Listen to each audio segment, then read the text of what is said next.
And of course, alluding to our earlier on discussion that I had pointed at, which does take us to Parliament and that budget framework that was presented that show that close to 39 trillion is now what is being tabled, as opposed to close to 40 trillion rather that had been budgeted. And of course, this is the paper that was presented today at the Parliament. Let's delve right into that. I'm joined in the studio by Mr. Julius Mukunda, who is Executive Director of Civil Budget Action Group.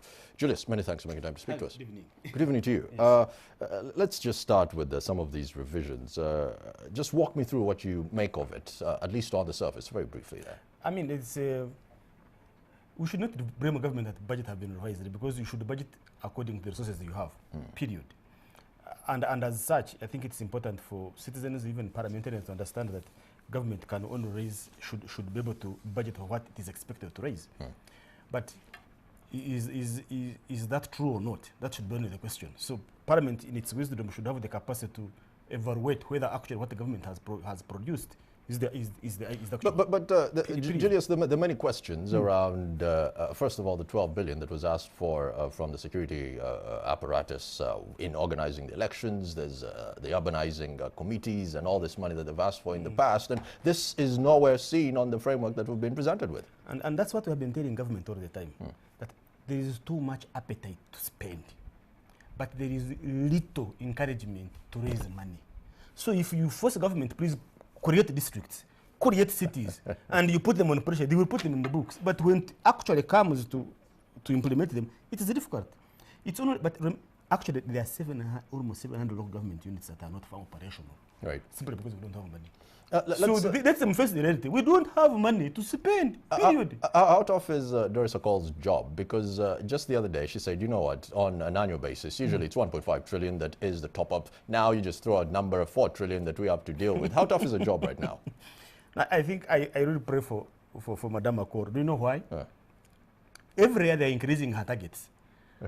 But it's only last year that we're able to have a surplus. This year itself, half a year, we are in shortfall of revenue. Right. And we want to increase.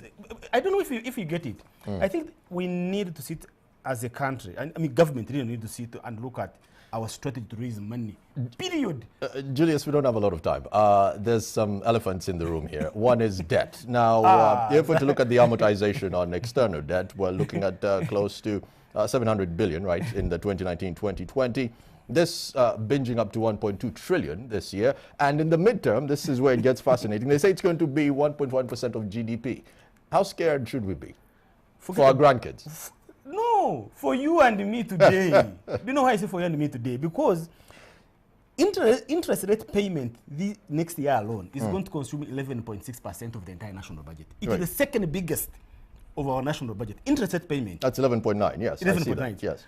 So, my friend, me and you, we have little, now there is little money for government to spend on me and you today. Forget about the kids. Today, me and you, there is little money government is going to spend on us because there is too much debt. And the 39 trillion they are telling you, first remove the 3.9 and also remove debt refinancing. That would definitely reduce the money up to even come to 20. That's a word that anyone who's done finance is terrified of, refinancing, because you need to repackage many of these loans. But let's talk about the domestic debt, because that's what is going to make all of these UBF cars that we're seeing very hard to get, because they're edging out all of us domestic borrowers. And this is projected to be what? 1.6% of GDP. And you see, that's why I'm shying away from a GDP. I just want to deal with reality. Because when the government goes and borrows from the open market, it means that your small-scale industry that would have relied on a loan, cheap loan from a commercial bank, is not going to get it. Do you know 90% of small and medium enterprises in this country, 90% of them die on their first day? And yet, they contribute more than 80% of manufactured outputs in this country. They employ more than 2.5 million people. Julius, before I let you go, there's a lot to delve into here. Health, before it was 7.9% of the whole pie. Right now it has been cut down to 5.1. You and I, maybe the Juliuses of this world can afford to go to a private hospital. What about public health care? If this budget is actually being cut to 5.4? Actually, I don't want to get worried about social sector financing, because if you have noticed, most of it has been cut. Why? Because it is dependent on external funding. This And is health.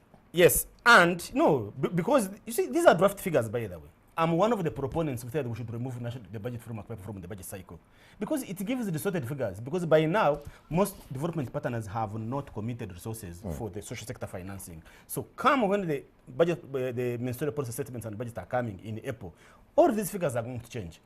Because now they will commit, because the government didn't want to put these figures into this budget. But we can do better than that.